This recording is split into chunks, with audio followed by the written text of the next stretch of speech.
Pessoal, boa noite, tudo bem? Prazer mais uma vez estar com vocês aí, obrigado por todos que disponibilizam um pouquinho do seu tempo para estudar conosco, para se inteirar um pouquinho mais daquilo que é o nosso objetivo. A gente vai dar início aí mais uma aula, mais uma apresentação, mais uma explanação acerca de um tema referente ao direito constitucional. Reforçando, como em outros vídeos que nós fizemos, nosso intuito aqui é aproximar um pouquinho mais o cidadão comum de preceitos que nós consideramos básicos acerca da Constituição Federal. Então, a gente fez uma explanação bem simples, bem tranquila, que é para que todos possamos entender. Lógico, não é algo que ele é pleno, que ele é completo, até porque todos os ramos do direito, eles requerem que nós nos aprofundemos muito, são muitos anos de estudos, são muitos detalhes, mas o que a gente vai tentar trazer aqui são alguns conceitos básicos em cima do tema que a gente vai falar. Então, espero que vocês aproveitem, porque esse aqui é um trabalho que eu faço com o objetivo realmente de levar um pouquinho mais de conhecimento. E claro, em troca eu recebo também a oportunidade de estar me aprofundando, de estar estudando, de estar aprendendo mais. E aprendendo, sempre ouvi falar isso, que quando você estuda em conjunto, quando você estuda num grupo, você aprende muito mais. Aqui, logicamente, nós estamos separados, nós estamos cada um no seu momento, mas certamente essa interação que nós venhamos a ter por meio de comentários, por meio de sugestões, de críticas, porque eu vejo toda crítica como construtiva, ela é algo que vai sempre somar para que nós consigamos a continuidade da nossa tarefa, no nosso trabalho, e esse é o nosso intuito maior. Aqui a gente vai falar hoje, só para nós entendermos, um pouquinho mais sobre os fundamentos da República Federativa do Brasil. A gente já trouxe uma aula acerca da estrutura do STF, e nosso intuito hoje é falar sobre o artigo 1º, que ele fala dos fundamentos da República Federativa do Brasil. E para isso, a gente trouxe essa abordagem dessa forma simples, dessa forma didática, que seja proveitoso para todos nós. Tá? Então a gente vai dar início, já trazendo a temática, que ela é a temática correspondente a justamente o que, em relação ao que nós vamos abordar. Tá? Aqui, só para a gente ter uma ideia, o conceito Constituição Federal, o que é. Tá? Porque muita gente ouve falar, a Constituição diz isso, a Constituição diz aquilo, isso pode, aquilo não pode, isso está contra a lei, isso não está na lei, enfim. Né? Só para a gente, para nós nos familiarizarmos mais, o que é. Aqui, na verdade, os fundamentos da República Federativa do Brasil, ele... aqui no caso RFB, República Federativa do Brasil, eles estão arrolados no artigo 1º, como a gente diz, da Constituição Federal, e são os pilares do nosso ordenamento jurídico. Aqui a gente colocou um conceito básico de Constituição Federal, que é o quê? Que é o conjunto de leis fundamentais que organiza e rege o funcionamento de um país. É considerada a lei máxima e obrigatória entre todos os cidadãos de determinada nação, servindo como garantia dos seus direitos e deveres. Aqui já cabe uma explicação para a gente entender o seguinte: quando você fala de Constituição Federal, a Constituição Federal é aquela lei máxima que ela se sobrepõe a todas as outras leis. Aqui no Brasil, a gente tem um Estado federativo, a forma federativa de se dividir os estados, e essa forma federativa ela franqueia uma certa autonomia para os estados, ou seja, cada estado ele pode ter a sua constituição também, são as constituições estaduais. Só que todas elas, aliás, nenhuma delas pode estar acima ou mesmo contrariar os preceitos da Constituição Federal. Então você pega ali, São Paulo tem sua Constituição Estadual, você pega o Rio de Janeiro, você pega Espírito Santo, você pega Rio Grande do Sul, enfim, os 26 estados eles têm a sua Constituição Federal. Ah, professor, mas são 27, né? Não, na verdade são 26 mais o DF. O DF ele tem a LO, a Lei Orgânica do DF. Então, quando a gente está falando de Constituição Federal, nós vamos sempre nos reportar à lei maior, aquela que ela não pode ter nada que a contrarie nas constituições estaduais. Tá? É bom que a gente já entenda e fique claro isso desde o início, porque nós já estamos na nossa 7ª Constituição. Por falar em Constituição, né, aqui a gente vai só fazer uma rápida passagem pelo tempo, porque nós estamos hoje no ano de 2020, né? Nós todos sabemos que os portugueses chegaram aqui no Brasil no ano de 1500, nós passamos por todo um período colonial, todo um período que antecedeu essa nossa independência. Então, assim, para nós encurtarmos, porque essa aqui é uma outra aula que a gente vai preparar, uma outra aula que a gente dá, que é a história das constituições.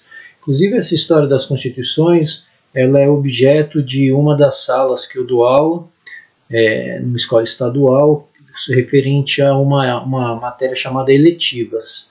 Então, a história das constituições, ela se resume mais ou menos assim. O Brasil ele teve, até hoje, 7 constituições. Nós estamos aqui em 1988 na 7ª. Todas essas constituições, elas foram um caminho para chegar até aqui.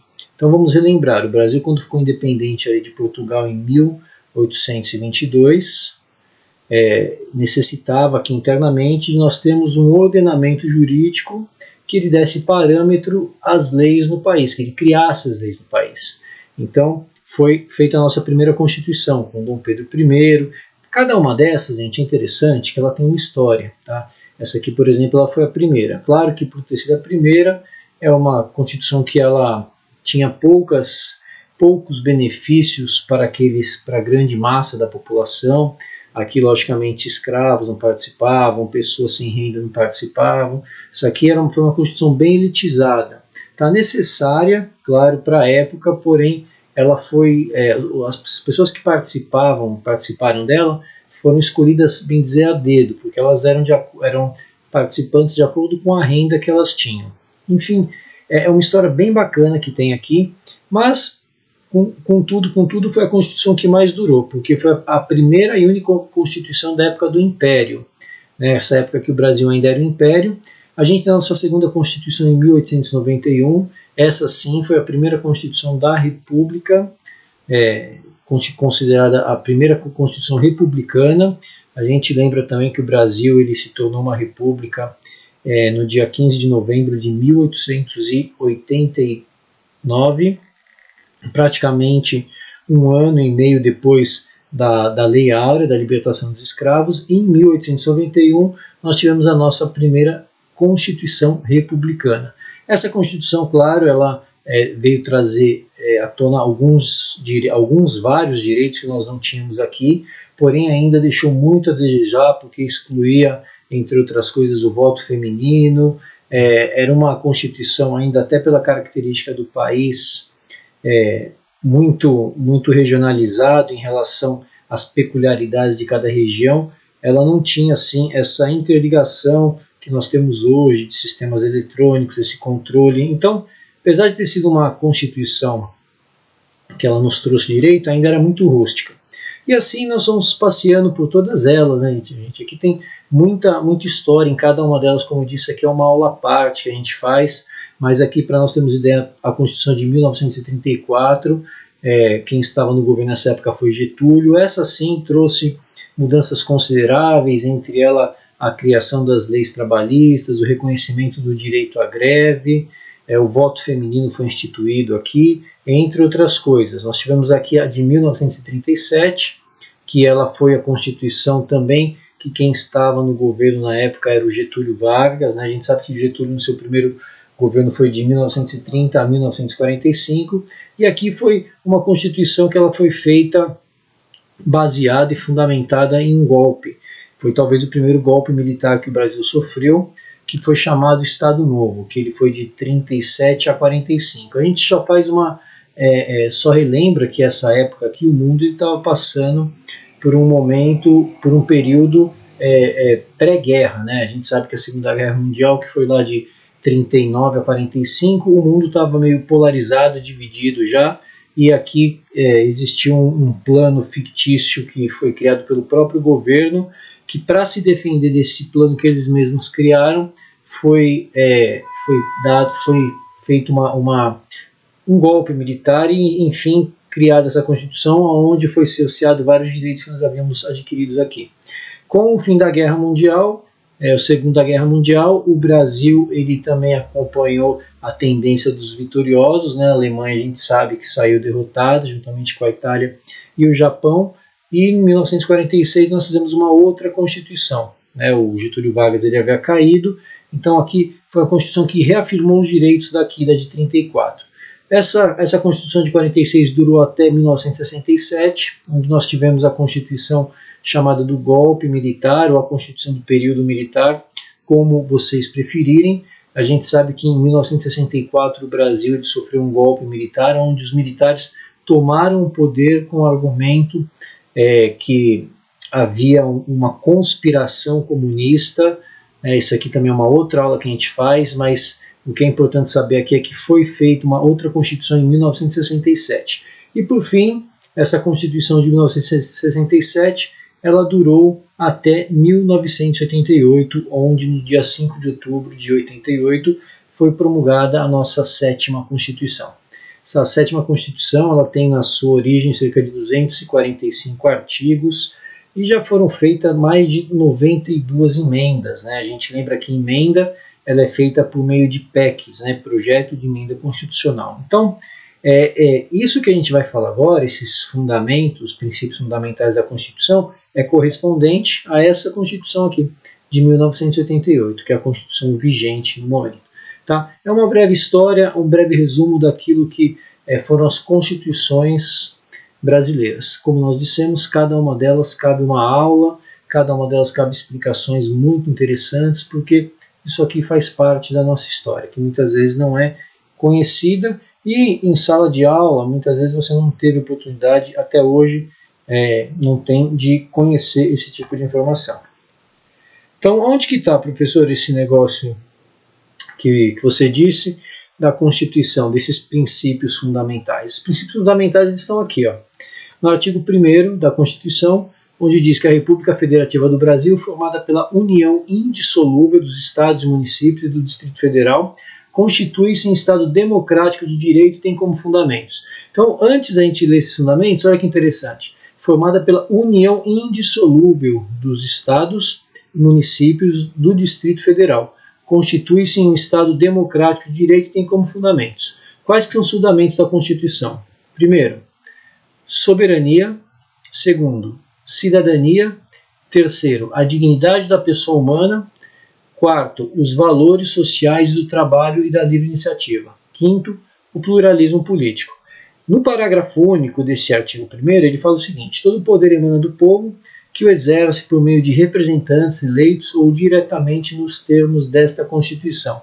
Só para nós voltarmos aqui, para a gente entender e lembrar que Constituição Federal é o conjunto de leis fundamentais que organiza e rege o funcionamento de um país.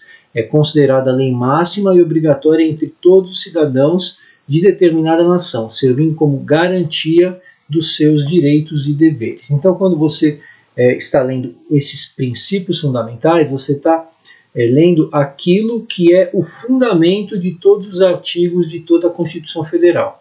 Você tem dentro da Constituição Federal o direito penal, você tem o direito coletivo, você tem o direito individual, você tem lá a regulamentação do judiciário, regulamentação do legislativo. Então, é interessante nós sabermos que nós vamos hoje ficar mais a par, ficar mais por dentro daquilo que é a base, vamos dizer assim, o fundamento, literalmente falando, da Constituição de 1988.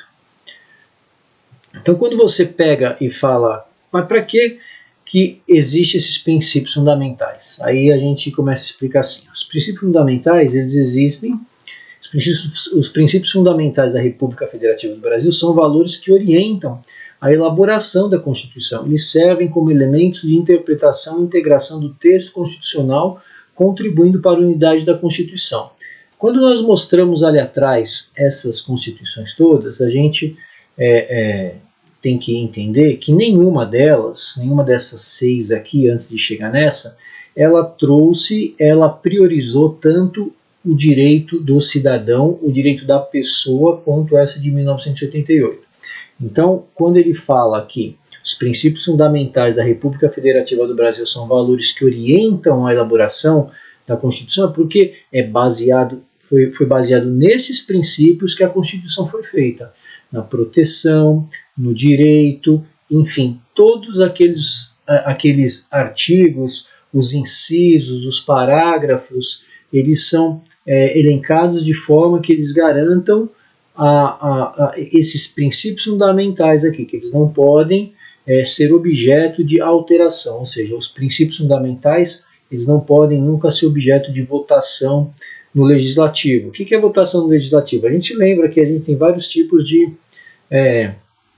aprovação de leis. Você vai fazer, por exemplo, aprovar uma lei orgânica, né? A gente vai explicar só para nós entendermos. Se você aprova, por exemplo, uma lei orgânica, o que você precisa do legislativo? Você precisa de um quórum simples. Quórum simples é se você tem, por exemplo, numa Câmara dos Deputados, você tem um total de 513 deputados, você precisa de 256 mais um. Você consegue aprovar uma lei de quórum simples. Aliás, quórum simples quando você tem o número de deputados daquela casa mais um. Ou seja, quantas pessoas estiverem lá, se você tem 513, você consegue ali, tem um quórum de 100, e nesse quórum de 100 você consegue aprovar uma lei com mais da metade, você aprova uma lei ordinária.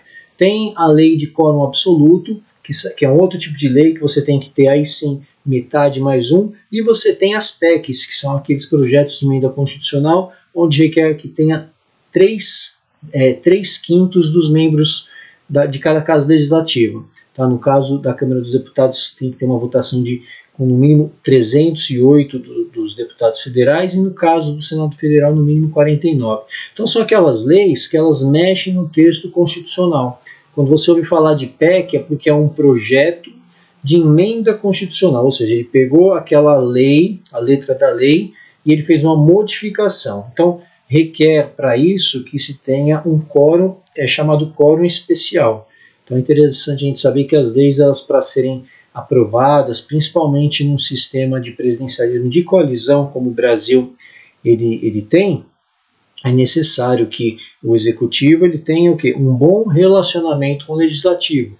Isso a gente falou na outra aula da tripartição dos poderes, a teoria de Montesquieu, onde você tem lá os poderes harmônicos e independentes entre si. Você tem legislativo, você tem judiciário e você tem o executivo. Tá? Só para nós lembrarmos dessa situação.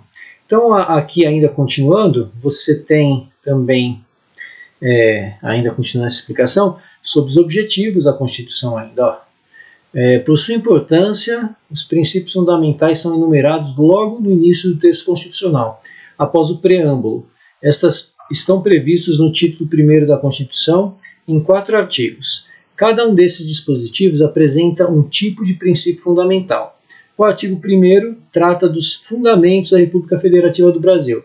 O artigo 2º trata do princípio da separação dos poderes. O artigo 3º dos objetivos fundamentais e o artigo 4º dos princípios da República Federativa do Brasil nas relações internacionais. Então, quando você pega o artigo 1º da Constituição, aliás, o título 1º da Constituição, que é dividido em 4 artigos, cada um deles vai tratar respectivamente desses assuntos. A gente vai estudar hoje exclusivamente a respeito do que trata dos fundamentos da República, aquilo que foi fundamentada toda a nossa Constituição Federal. Tá? E aqui, quando ele diz, só para esclarecimento, após o preâmbulo, o que é um preâmbulo, gente? Preâmbulo é aquele texto que ele geralmente antecede o texto principal. O preâmbulo da nossa Constituição, eles são alguns dizeres que ele foi feito, que antecede o texto principal. Existe até uma certa discussão em relação ao preâmbulo, porque o preâmbulo ele vem trazendo ali, entre outras coisas, a palavra Deus na nação e tudo mais. Ele é objeto de questionamento porque desde 1891, quando nós tivemos a nossa primeira Constituição Republicana, o Brasil foi declarado como Estado laico, pelo menos em teoria. Claro que na prática, né, a religião da época, a igreja no caso, ela continua tendo uma grande influência sobre o Estado, mas na teoria ele foi declarado como um país laico. E esse preâmbulo ele vem trazendo a palavra Deus. Outros juristas, especialistas, eles dizem que não tem problema, porque afinal o preâmbulo ele não faz parte da Constituição. É um texto apenas que antecede. Tanto que os estados, quando eles vão fazer as suas constituições, quando foi feita a Constituição de cada estado, eles não necessariamente precisam colocar o preâmbulo da Constituição Federal, mas eles precisam respeitar os limites que essa Constituição ela dá em relação ao texto principal, apenas para nós nos inteirarmos como funciona em relação ao título chamado preâmbulo. Tá? Então vamos começar. A gente vai falar alguns conceitos, tá? Porque quando você fala de fundamentos, a gente tem que entender se toda a Constituição ela foi fundamentada nos princípios fundamentais, né, se ele tem como referência esses princípios da pessoa humana, da soberania, da cidadania, da livre iniciativa do trabalho, do pluralismo político, a gente vai entender o que significa cada um deles, né? Lembrando aqui, apenas para nós retomarmos. Então a gente vai ter aqui dentro desses fundamentos a soberania, cidadania, dignidade da pessoa humana, valores sociais do trabalho, da livre iniciativa e pluralismo político. Cada um deles a gente vai falar conceitos para a gente entender qual que foi o objetivo do legislador ao criar essa Constituição. Tá? No caso do conceito de soberania, ele fala assim, o que é uma soberania quando você fala de Estado? Em seu sentido político ou jurídico, é o exercício da autoridade que reside em um povo e que se exerce por intermédio dos seus órgãos constitucionais representativos. A soberania é uma autoridade superior que não pode ser restringida por nenhum outro poder e, portanto, constitui-se como poder absoluto da nação legítima no âmbito político e jurídico de uma sociedade. Você ser soberano é a mesma coisa que você ser autônomo. Você tem uma certa autonomia. Por exemplo, o Brasil ele é um país soberano em relação às suas decisões. Ele não admite interferência externa no que diz respeito às suas situações internas. Claro que o Brasil ele respeita alguns acordos internacionais, ele faz parte de alguns tratados que, dependendo do tratado, ele tem força de lei. Né? Tem uma regrinha ali que seria aprovado em 2 turnos nas 2 casas legislativas, e esses tratados, esses acordos, eles acabam tendo força de lei. Mas, em tese, a soberania do Brasil é o primeiro fundamento que a Constituição ela se preocupou em relacionar. Ainda sobre a palavra soberania, né, deriva da junção de 2 fragmentos de raiz latina, super e omnia, que literalmente significam algo como poder supremo, no sentido de que não há poder superior ao soberano. Mais uma vez, dentro dos limites do território brasileiro, dentro daquilo que é legalmente falando, sempre respeitando outros países com a mesma soberania. Então você não tem como ser soberano com outro país, você só pode ser soberano dentro dos limites territoriais, dentro dos limites das leis, dentro daquilo que é peculiar às características de cada país. Ainda sobre o tema soberania, aqui a gente fala sobre soberania popular. Um Estado em que impera a soberania popular é criado e sujeito à vontade das pessoas, que são a fonte de todo o poder político. Trata-se do princípio básico das democracias. Aqui, quando você fala de democracia, a gente lembra que a democracia ela nasceu na antiga Grécia, que ela tem por característica a participação popular nos governos. Então, aqui, quando você fala de soberania popular, a gente mais para frente a gente vai explicar como exatamente funciona a soberania popular aqui no Brasil. Né? O que é você ser soberano em relação ao país. Ainda, só para nós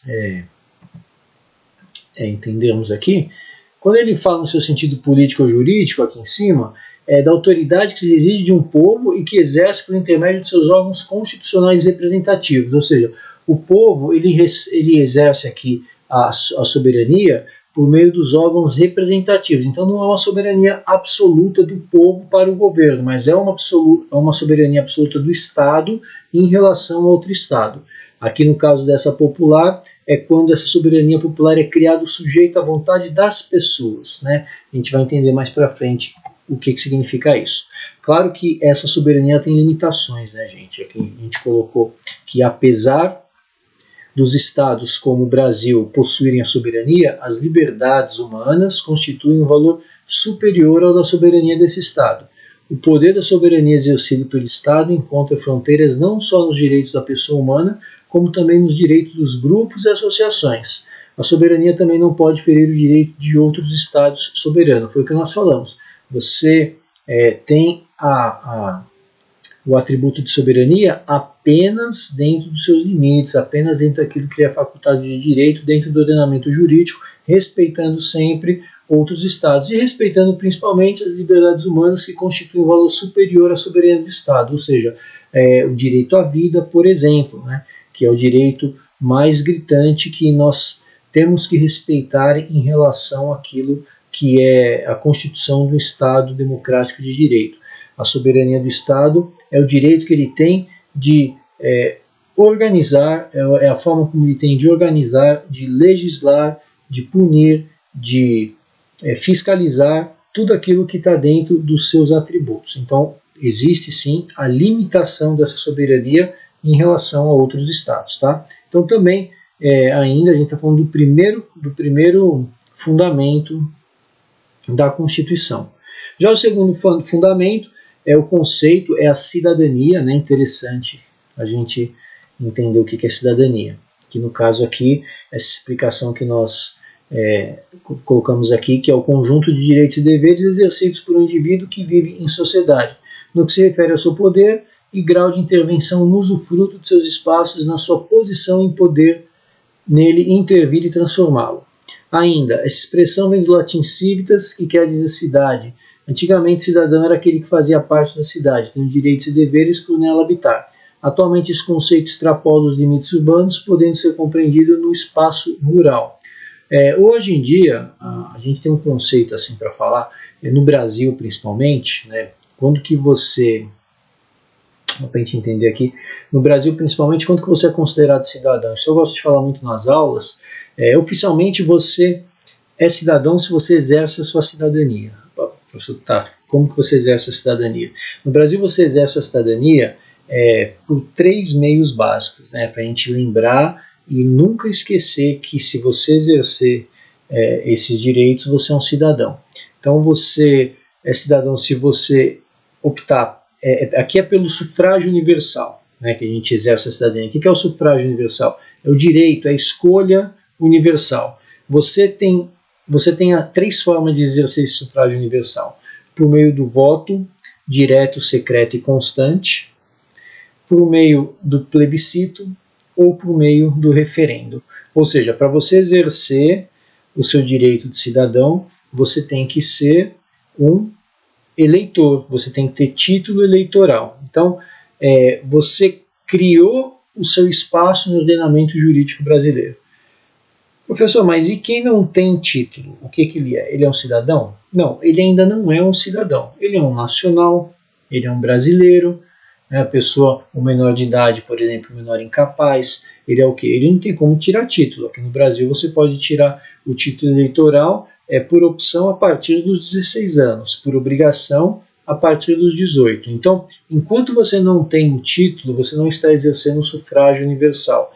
Você não exercendo o sufrágio universal por meio de uma dessas 3 opções que eu disse, voto direto, secreto e constante, pelo plebiscito ou pelo referendo, você não pode exercer os seus outros direitos que a Constituição te garante como cidadão. Um deles, por exemplo, são os remédios constitucionais, que é uma outra aula que a gente faz também, apresentando o que são os remédios constitucionais. Só para nós entendermos o conceito de fato aqui de cidadão, como que nós exercemos, tá? Então, antigamente, como a gente disse, o termo democracia ele surgiu na Grécia.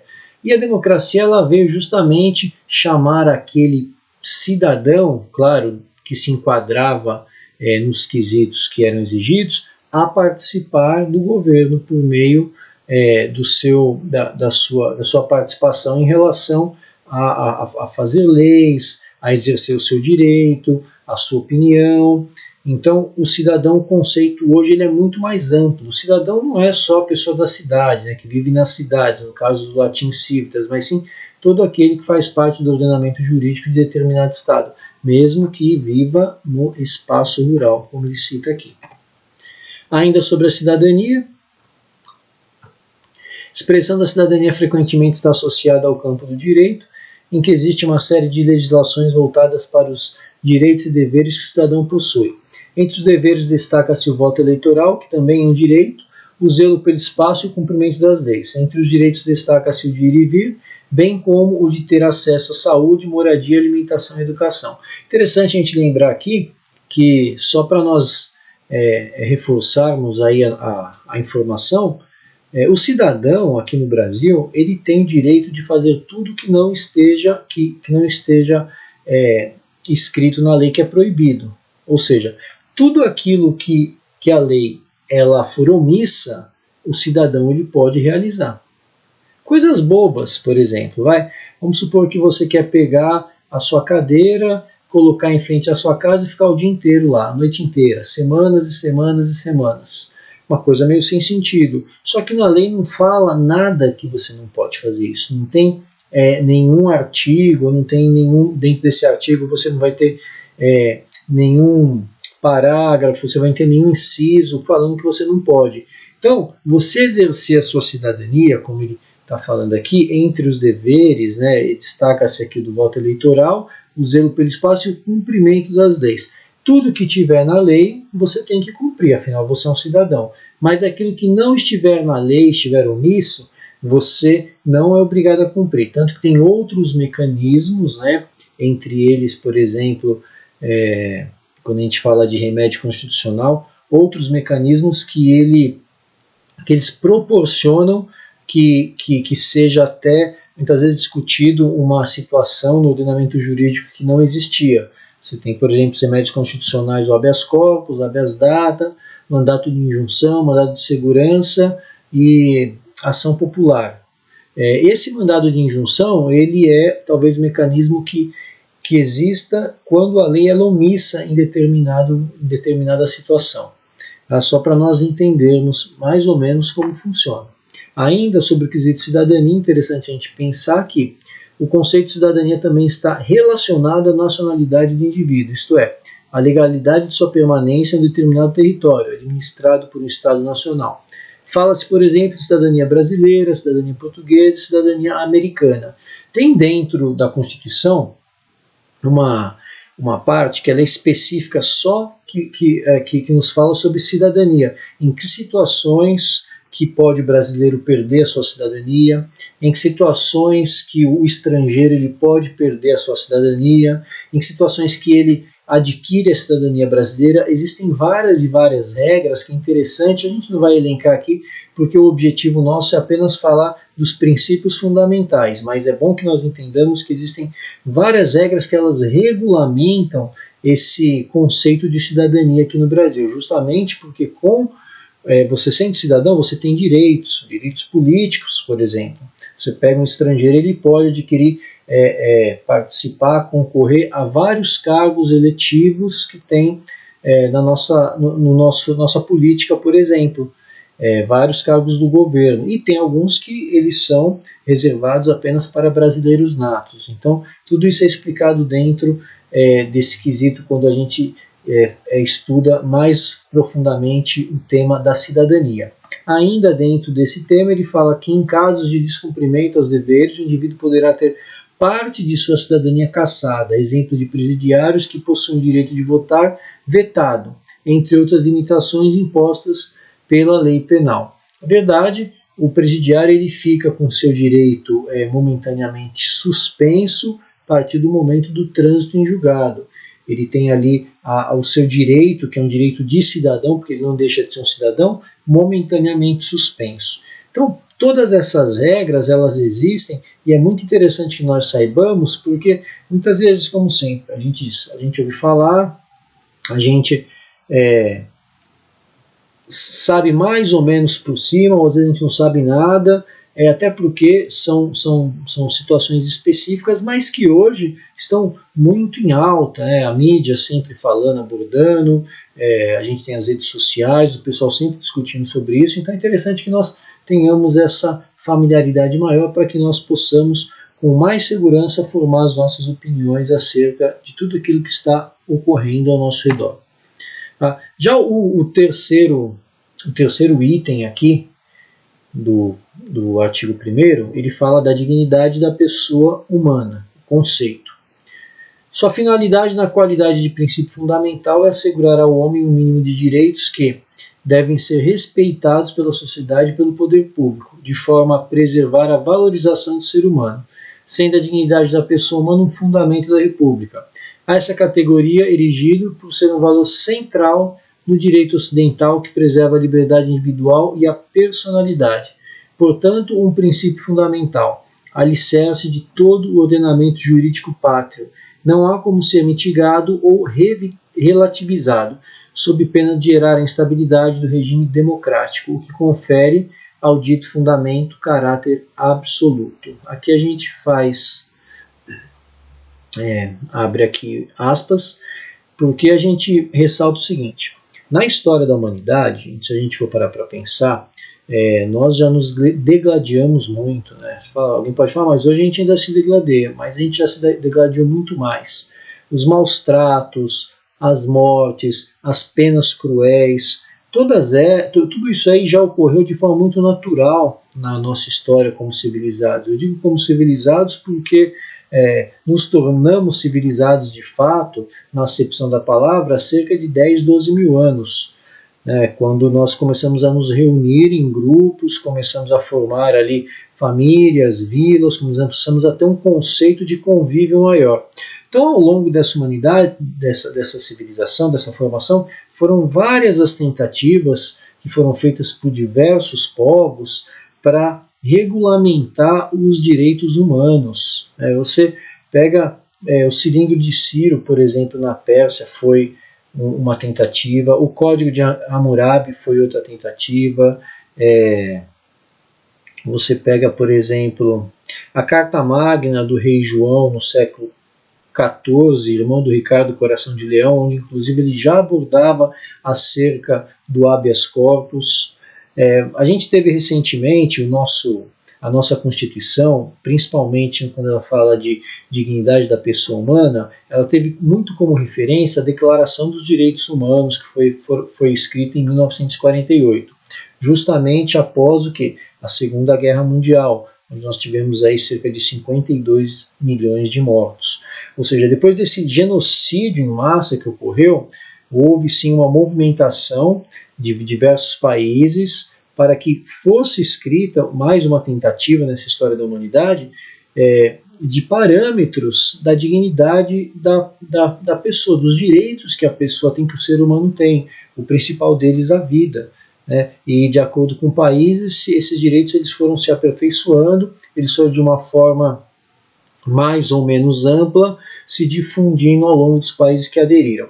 Então, o item 3 dos fundamentos da Constituição da República Federativa do Brasil, ele fala justamente isso, da dignidade da pessoa humana. Então, essa Constituição, como nós dissemos, ela é conhecida como a Constituição Cidadã. É a primeira Constituição na nossa história, desde 1824, nós vamos agora em 2024 fazer 200 anos da nossa primeira Constituição. Desde 1824 é a primeira que ela tem como prioridade de fato o cidadão, a pessoa humana. Então, quando você fala de direitos humanos, é uma coisa importante a gente lembrar que sim, a nossa Constituição, pelo menos em tese, alguém pode falar, professor, mas na prática não funciona assim. Mas pelo menos em tese nós temos todo o aparato jurídico para que ela seja cumprida. Tá? Então essa explicação só para nós continuarmos aqui em relação à nossa explanação. Ainda sobre a dignidade da pessoa humana, aqui, como eu falei, a Carta Magna Brasileira de 88 cuida da matéria em diversos dispositivos. Inicia afirmando que a República Federativa do Brasil constitui-se em Estado democrático de direito e tem como um de seus fundamentos a dignidade da pessoa humana, como a gente viu aqui, está no artigo 1º, item 3. A seguir do caput no artigo 5º, que garante a inviolabilidade dos direitos concernentes à vida, bem como a integridade física. Ninguém será submetido a tortura, nem a tratamento desumano ou degradante. Está no artigo 5º, inciso 3. É assegurado aos presos o respeito à integridade física e moral. Também está no artigo 5º. Preceitua que a União não intervirá nos Estados nem no Distrito Federal, exceto para assegurar a observância do princípio constitucional do direito da pessoa humana. Então aqui ele reforça, né, não só no artigo 1º, mas no artigo 5º, em vários incisos, em alguns parágrafos, ele reforça a dignidade da pessoa humana por meio de itens como ninguém será submetido a tortura, a tratamento desumano, degradante. O Brasil, por exemplo, é um país que ele não tem pena de morte. Aí alguém pode perguntar assim, professor, mas ele não tem pena de morte em nenhuma situação? Sim, existe uma única situação que no Brasil é autorizada a pena de morte. Isso aí, inclusive, é matéria de concurso. Quem já fez, já errou, já sabe como que é, porque eles perguntam assim, no Brasil não existe pena de morte, exceto quando eles colocam várias situações lá. No Brasil só existe pena de morte de acordo com a Constituição, de acordo com a lei, que a gente tem que falar o que a lei ela discrimina.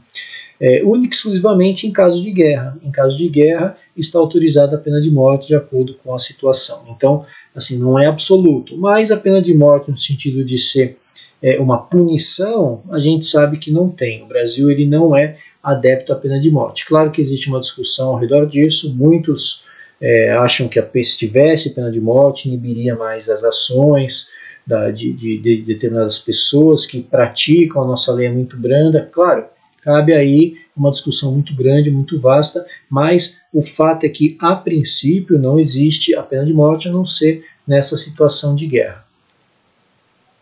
Então, continuando a nossa explicação aqui, deixa só a gente colocar aqui correto. Continuando a nossa explicação, dignidade da pessoa humana, a gente vai para o 4º, que são os valores sociais do trabalho e da livre iniciativa. Olha o que fala aqui nesse fundamento, é interessantíssimo também, porque ele diz aqui, né, o artigo 1º, inciso 4 da Constituição Federal consagra como fundamentos da nossa República os valores sociais do trabalho e da livre iniciativa. Não é preciso dizer mais para sublinhar a importância que tem tanto o trabalho quanto a livre iniciativa, que constitui a base para o desenvolvimento do nosso povo e o respeito à dignidade do empregado e do empregador. Isso significa a garantia do exercício de todas as formas lícitas de trabalho e de atividade empresarial, como expressão efetiva do fundamento constitucional. Isso aqui é importante a gente ressaltar, por quê, gente? Porque quando você fala da livre iniciativa do trabalho, ele não está ligado única e exclusivamente ao fato da pessoa trabalhar no que quer, ou do empresário abrir o negócio que ele quiser, claro, dentro dos parâmetros também de determinados órgãos, né? Por exemplo, você pode, para você trabalhar em determinadas profissões, você tem que ter autorização de determinados órgãos. Por exemplo, você tem, para você exercer a medicina, por exemplo, você tem que estar diretamente kit com o Conselho Regional de Medicina, por exemplo. Para você ser psicólogo, você tem que estar lá no Conselho Regional de Psicologia. Para você exercer determinada profissão, por exemplo, para você ser um engenheiro, você tem que estar ligado ao CREA. Para você ser advogado, você tem que estar ligado ao OAB. Mas muito mais do que essa regulamentação, o fato dessa livre iniciativa do trabalho, ele fomenta também todo um setor da educação que trabalha em prol da formação de determinados profissionais. Ou seja, se não fosse um fundamento constitucional a garantia da livre iniciativa do trabalho, talvez nós não teríamos uma variedade tão grande, por exemplo, de cursos superiores que são oferecidos hoje em um número muito, mas muito maior do que era antigamente. Por quê? Talvez nós tivéssemos uma Constituição que ela não garantisse isso e do nada determinado governante ele decide acabar com determinada profissão. Isso implicaria um efeito cascata muito grande, porque você começa lá na ponta, onde as pessoas estão entrando para se formar, para se habilitar, para poder, por consequência, exercer a sua profissão. Você imagina, por exemplo, hoje se o nosso administrador, seja ele quem for, que seja no poder, decreta ali que a profissão de professor não existe mais. Olha, não tem mais professor, agora não vai ter professor, as aulas vão ser ministradas em casa pelos pais, ou seja, isso teria um efeito cascata muito grande, porque toda uma classe de professores seria prejudicado, e assim com todas as outras profissões. Então, quando você fala garantia, a livre iniciativa do trabalho, a gente está falando de uma coisa muito mais ampla, a gente está falando de uma coisa que envolve muito, mas muito mais interesses. E é uma garantia no ordenamento jurídico brasileiro para que outras empresas de outros países também se instalem aqui, fábricas abram, investimentos venham. Claro que isso aí depende de outras situações também, de infraestrutura, impostos, entre outras, mas você ter a livre iniciativa do exercício do trabalho já é mais do que meio caminho andado para que nós possamos ter essa relativa garantia. Continuando então aqui. Então assim, quando você fala aqui ó, isso significa a garantia do exercício de todas as formas, aqui a gente grifa aqui, ó. Significa a garantia de todas as formas lícitas de trabalho e de atividade empresarial, como expressão efetiva do fundamento constitucional. Aí ele completa a informação, ainda sobre os valores sociais e do trabalho e da livre iniciativa. A Constituição Federal, no seu artigo 170, estabelece que a ordem econômica é fundada na valorização do trabalho humano e na livre iniciativa, tendo por fim assegurar a todos uma existência digna conforme os ditames da justiça social. Ou seja, além de ser um item 4 do fundamento da Constituição Federal, os valores sociais do trabalho da livre iniciativa são reafirmados no artigo 170, que estabelece a ordem econômica que é fundada na valorização do trabalho humano e na livre iniciativa. Ou seja, você não tem você tem alguns itens na Constituição que garantem essa valorização. Porque quando você fala de fundamento, naquilo que a Constituição se fundamentou, ele não para ali. Porque quando você fundamenta, é só o norte que a Constituição usou para ser escrita. Dali você tem ramificações, outras que devem regulamentar justamente aquele preceito inicial. E por fim você tem aqui, nós temos aqui o pluralismo político, que é o 5º item do artigo 1º, que ele diz o seguinte: é costumeiro confundir-se a expressão pluralismo político com a ideia de vários partidos políticos. Contudo, a esta matéria atribui-se a denominação pluripartidarismo ou multipartidarismo, que é uma das consequências do pluralismo político. Aqui a gente deixa uma explicação também clara, que quando ele fala assim, quando você ouve pluralismo político, é automático, você pensa, nossa, então pluralismo político quer dizer que são vários partidos. Na verdade, não é esse o significado. O pluralismo político é o pluralismo de ideias. A gente vai ver no slide posterior o que em tese significa. Mas a criação incessante de partidos, ela se fundamenta, sim, nesse pluralismo político. Porque a gente sabe que no Brasil, você tendo esse fundamento, esse preceito fundamental da nossa Constituição como livre, o pluralismo político, você está falando que é livre o pensamento. Inclusive tem um artigo na Constituição que fala é livre pensamento, vedado o anonimato. Você pode se expressar da forma como você quiser, não tem problema. Só que você tem que assumir o que você fala. Até porventura, se outra pessoa se sentir ofendida, essa pessoa tem que ter o direito de resposta nos parâmetros que a lei permitir.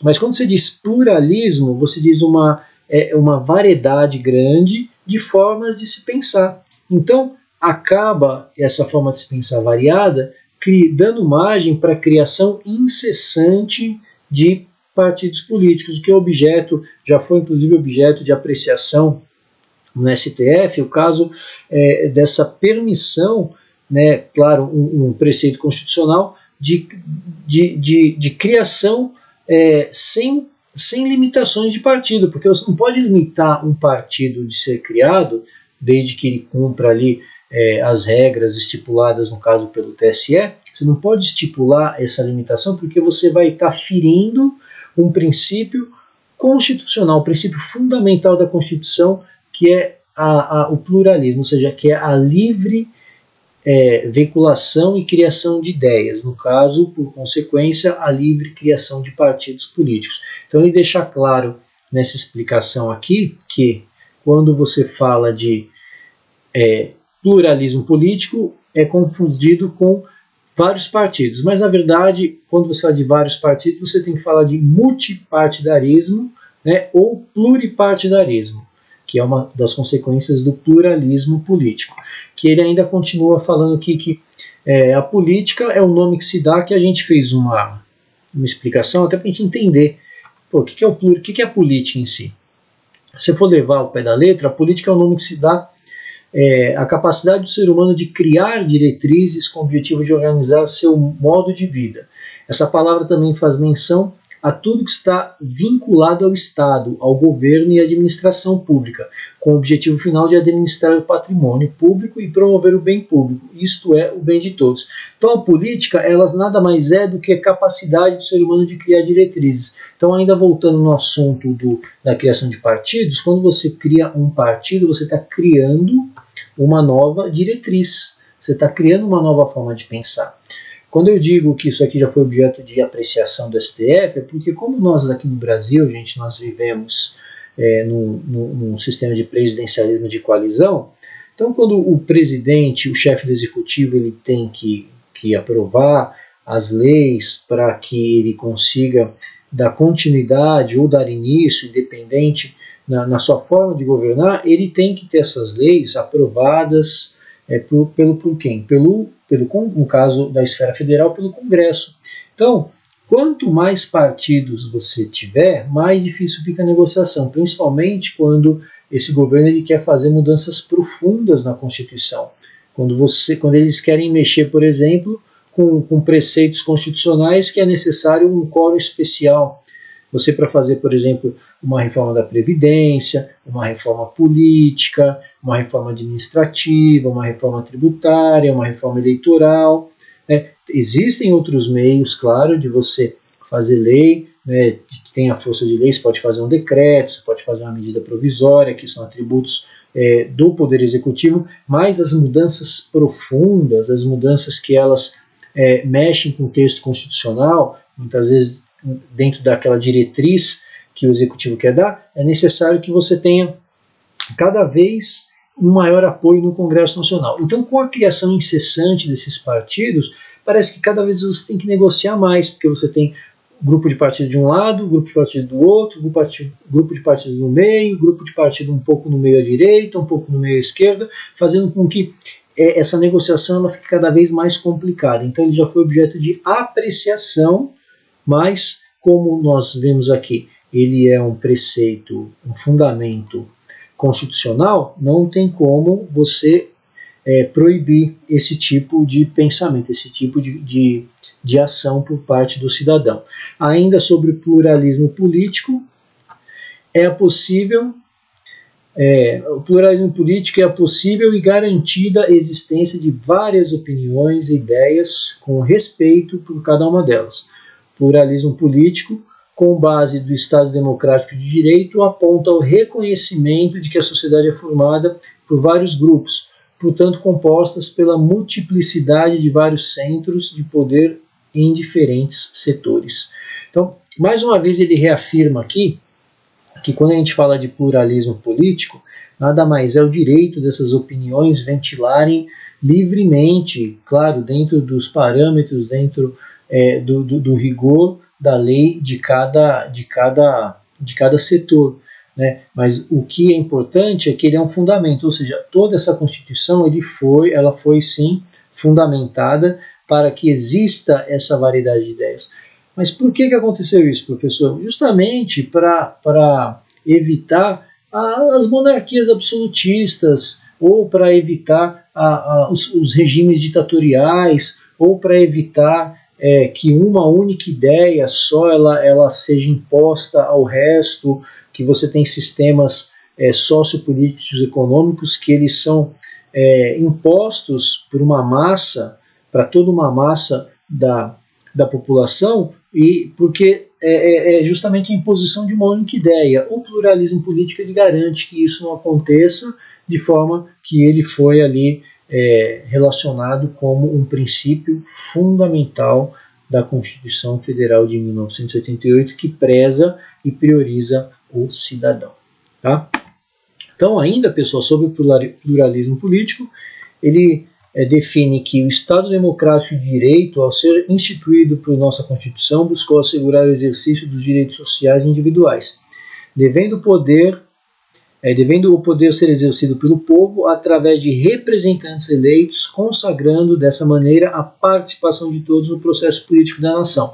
Aqui a gente lembra que a participação do cidadão no governo se dá de forma indireta, né? Às vezes você pergunta, aqui a gente participa direta ou indiretamente do governo? A gente participa indiretamente do governo. Por que a gente participa indiretamente do governo?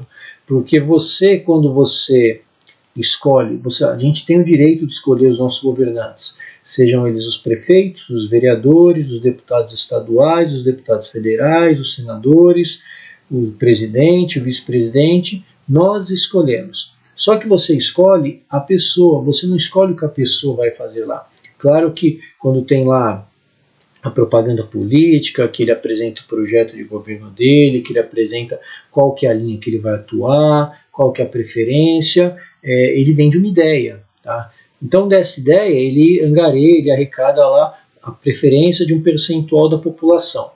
Essa população, esse cidadão, quando escolhe, ele escolhe a pessoa, ele não escolhe exatamente a decisão das pessoas. Por isso que a gente fala que é uma participação indireta.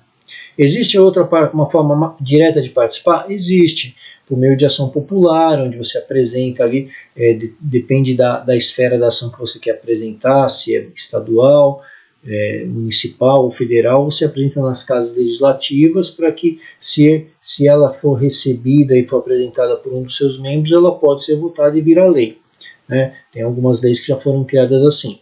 Mas, para a gente entender, quando você fala de pluralismo político, ele nada mais é do que o processo de participação de todos na política da nação. Ainda sobre o pluralismo político, que através da ideia desse pluralismo político, então, busca-se assegurar a liberdade de expressão, manifestação e opinião, garantindo-se a participação do povo na formação da democracia do país. Claro que no nosso país, na lei, o direito de expressar ele é livre, você pode expressar à vontade, só que você tem que assumir aquilo que você expressa, aquilo que você publica, né, principalmente hoje em eras de internet, em épocas de rede social. Quando você coloca alguma coisa na rede social, você tem que assumir totalmente aquilo que você está colocando. Por quê? Porque qualquer cidadão ele pode se sentir prejudicado por aquela publicação sua. Ele pode falar, olha, aquilo que ele falou de mim não é verdade. Aquilo que ele falou de mim não condiz com a verdade, e essa livre expressão do pensamento dele, ele acabou relacionando, ele acabou tendo uma consequência grande. Então é bom a gente entender que nós temos todo o direito de nos expressar. Isso ele é um princípio fundamental da Constituição. Só que ao mesmo tempo que você tem o direito de se expressar, você tem o dever de assumir a responsabilidade em cima daquela vazão da sua ideia. Porque, como eu tenho o direito de me expressar, qualquer um que se sentir ofendido, que se sentir prejudicado pela minha expressão, ele tem direito também de me cobrar, claro, nos meios legais, judicialmente, para que ele tenha o direito de resposta. E quando muito ele se sentir prejudicado moral, materialmente, ele pode entrar com processo e seguir os trâmites legais. A questão é que quando você publica, quando você fala, quando um jornal publica alguma coisa, quando uma televisão publica alguma coisa, uma emissora de rádio, enfim, qualquer meio de comunicação ou o próprio particular quando comunica, ele tem todo o direito. É um direito que ele assiste à Constituição por meio de um de seus fundamentos e regulamentado em outros artigos também, em outros incisos do artigo 5º. A questão é que, da forma como você fala, você também pode receber. Então você tem que assumir total responsabilidade. E principalmente quando essa publicação ou quando essa veiculação de ideia ela não é fundamentada na verdade. Então, qualquer um que se sentir prejudicado, ele pode ir atrás dos seus direitos, que ele assiste tanto a pessoa que tem o direito de se expressar, quanto aquele que se sentiu ofendido na expressão de um terceiro. Então aqui a gente vai já nos encaminhando para o final. Aqui, gente, é só para quem quiser saber de onde que a gente tirou, de onde eu tirei, aliás, essa referência. Tá? Você tem vários sites interessantes aqui, âmbito jurídico, Direito Net, Jus Brasil, Estratégia Concurso, que é aquele site de concurseiro. São alguns, eu montei essa apresentação em cima desses sites aqui. Tá? Então é isso. Tá? Para finalizar, a gente agradece muito a participação de todos. A gente só gostaria de lembrar que é só uma apresentação singela, que ela tem como objetivo apenas inteirar um pouquinho mais quantos puderem assistir acerca daquilo que são os princípios fundamentais da Constituição brasileira.